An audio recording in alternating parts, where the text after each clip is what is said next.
Hi there, I'm David from DEB Chartered Accountants. As part of the benefits that you may have with your employment, you may be provided with a company car. Due to lockdown, it's possible that this car is not really used much to warrant the tax and Class 1A national insurance that this benefit in kind will attract. In the first instance, lockdown prevents any significant use of the vehicle if you have been furloughed and are not using it to travel to work. And obviously you won't be using it for business purposes. It may also be that the local travel for shopping may be done in a second car that you have.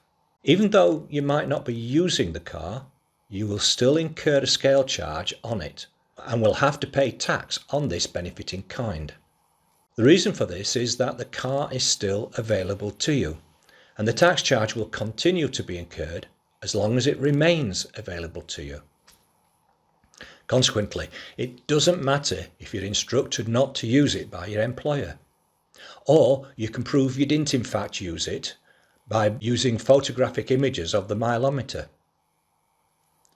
And it doesn't matter if due to lockdown you are unable to physically return the car to your employer.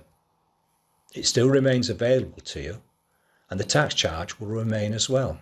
Where the current restrictions prevent the car being handed back or collected, HMRC will accept that it's unavailable if, at the end of your employment contract, the car keys are returned to the employer or a third party as instructed by the employer. If your contract hasn't been terminated, then they accept that the car is not available 30 days after the keys are returned to the employer. Effectively, the return of the keys means that the vehicle can't be driven and thus is not available to you, even though it might still be in your possession sitting on your drive.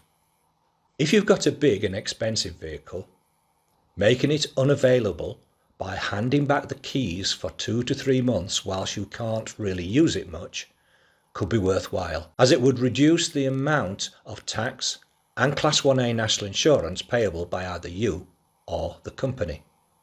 Whether this is worthwhile doing, I suppose, depends on how long you think that lockdown will continue to prevent you from using the car sufficiently to justify the amount of tax that you will be required to pay for using it. However, as the saying goes, every little helps. Keep well and safe. Bye for now.